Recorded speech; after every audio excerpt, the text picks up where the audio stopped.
Welcome to the Deep Dive.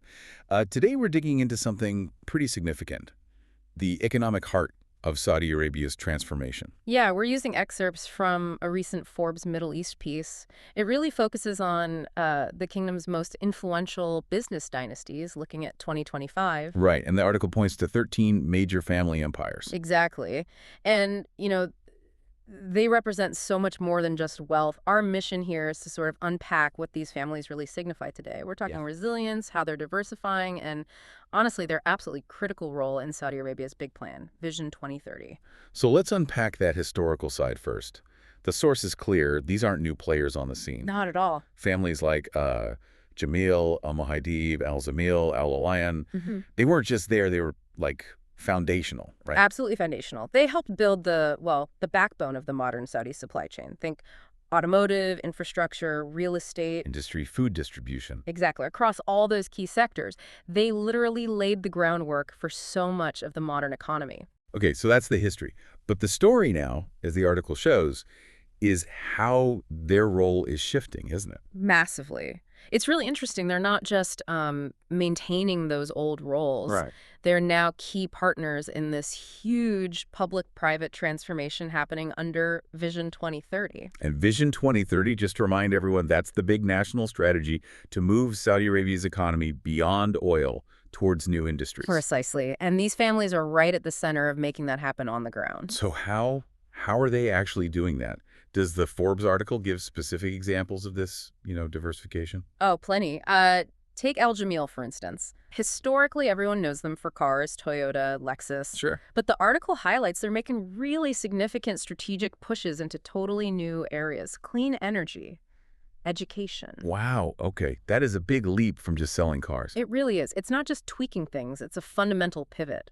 What about some others mentioned? Well, there's the Olayan group. They were already quite diversified, retail, pharma. Now they're increasingly focused on international investments, really using their global presence.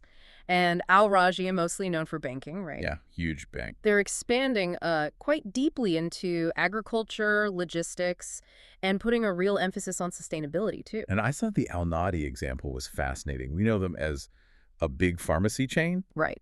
but the article shows them becoming basically a digital healthcare platform, kind of Yeah. leading the charge in Saudi health tech. Exactly. And you see this pattern with others mentioned too, like Al-Qatani and El Ajlan. They're shifting from their core industrial bases towards, say, tourism and other strategic growth areas. Or Ilazai Group, using their construction and manufacturing background to build new tech partnerships. Yeah, it's not minor stuff. These are bold moves, sometimes really unexpected leaps into what the future economy looks like there. And what's interesting is their impact goes way beyond just their own companies. Absolutely. The article stresses how crucial they are for creating jobs across the kingdom, and also for attracting foreign direct investment, FDI. That's a huge point.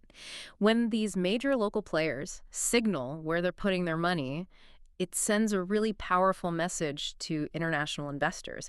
Capital follows that lead. Okay, so they're shifting, they're creating jobs, attracting investment. What about the really bold bets? The future stuff? Yeah, the Forbes piece points directly to that. Significant moves into AI, artificial intelligence, green energy solutions, advanced health tech, food security is another big one. So they're using their legacy, their capital. Exactly. They're actively using that weight to push into these frontier industries. So wrapping this up, what does this all mean for you, the listener? Well, it means these legacy names, these families who, built so much of the early modern Saudi economy, they're writing a completely new chapter now. Yeah. The source puts it nicely.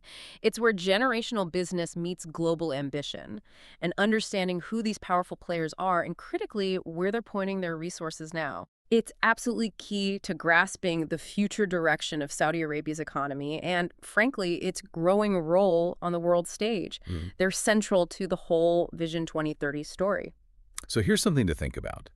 As Saudi Arabia pushes hard with these huge future-focused investments, what does it actually mean when these traditional business structures built over decades in established industries are the ones leading the charge into things like AI and green energy? What really stands out to you about this blend of deep history and these incredibly bold bets on the future?